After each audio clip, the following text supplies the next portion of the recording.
ராதே கிருஷ்ணா. எல்லாருக்கும் நமஸ்காரம். எல்லோரும் நல்லா இருப்பேன்னு நினைக்கிறேன்.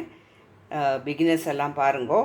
சமையலுங்கிறது ஒன்றும் ஒரு பெரிய விஷயம் இல்லை. உங்கள்கிட்டேருந்து நாங்கள் மாடர்ன் இதெல்லாம் கற்றுக்குறோம். நீங்கள் எங்கள்கிட்டேருந்து இந்த ட்ரெடிஷ்னல் இதெல்லாம் கற்றுக்கோங்க. அவ்வளோதான் டிஃப்ரென்ஸ். உங்கள்கிட்டேருந்து நாங்கள் நிறைய டிஷ் கற்றுட்டுருக்கோம். இப்போ நம்ம பண்ண போகிறது ஊத்தப்பம், வெஜிடபிள் ஊத்தப்பம். அதுக்கு தேவையானது ஒரு கேரட் கொஞ்சம் துருவி வச்சுருக்கேன். அப்புறம் பச்சை மிளகா, இஞ்சி, கொத்தமல்லி, வெங்காயம், குடமிளகா. இன்னும் உங்களுக்கு வேறு ஏதாவது காய் வேணும்னா அதில் இது போட்டுக்கோங்க. ஏன்னா குழந்தைகளுக்கு நம்ம இந்த மாதிரி ஊத்தப்பம் அது மாதிரி பண்ணி கொடுத்தோன்னா கொஞ்சம் வெஜிடபிள்ஸ் எல்லாம் சேரும்.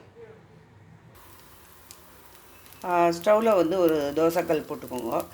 அதில் மாவை கொஞ்சம் ஸ்ப்ரெட் பண்ணிவிட்டு அதுக்கப்புறம் நெய் விட்டுருக்கேன்.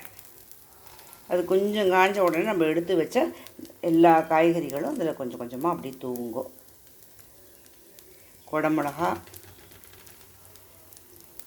கேரட்டு நல்ல கலர்ஃபுல்லாகவும் இருக்கும், உடம்புக்கும் நல்ல சத்து உள்ளதாக இருக்கும்.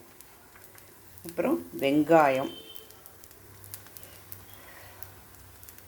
பச்சை மிளகா, இஞ்சி,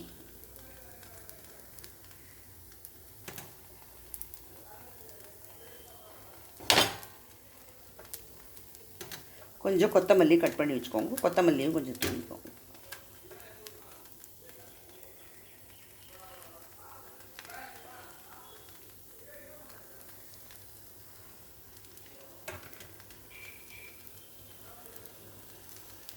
கொஞ்சம் நல்லா வேகட்டும்.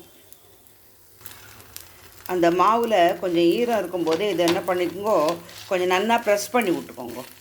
ப்ரெஸ் பண்ணி விட்டுட்டு ஒரு மூடி போட்டும் நீங்கள் வேக வச்சுக்கலாம். அப்படி இல்லைன்னா அடுத்த சைடு நம்ம திருப்பி போட்டுக்கலாம்.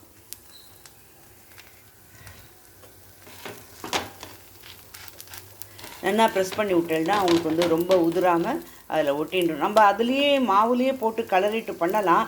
பட் ஆனால் அது உங்களுக்கு இவ்வளோ கலர்ஃபுல்லாக இருக்காது. இந்த மாவில் கலக்கிறதுனால கொஞ்சம் இதுவாக இருக்கும். இது பாருங்க, ஈஸியாக எடுக்க வரும். ஒன்றும் பிரச்சனையெல்லாம் எதுவும் கிடையாது.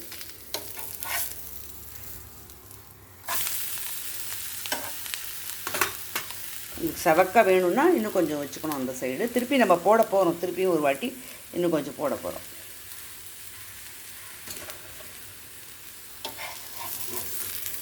பார்த்தீங்களா, கலர்ஃபுல்லாகவும் இருக்குது, ரொம்ப உதிரவும் இல்லை. நீங்கள் மாவை கொஞ்சம் இதுவாக இருக்கும்போது இப்படி நல்லா தட்டி விட்டுறணும். தட்டி விட்டுட்டேன்னா அது அதில் ஒட்டின்றோம், ஒன்றும் இருக்காது, ஜம்முன்னு இருக்கும். இது உங்களுக்கு ஒன்று சாப்பிட்டா கூட நல்ல ஃபில்லிங்காக இருக்கும். தேங்க்ஸ் ஃபார் வாட்சிங் and subscribe my channel please.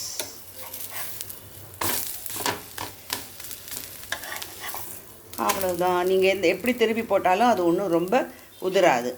Thank you.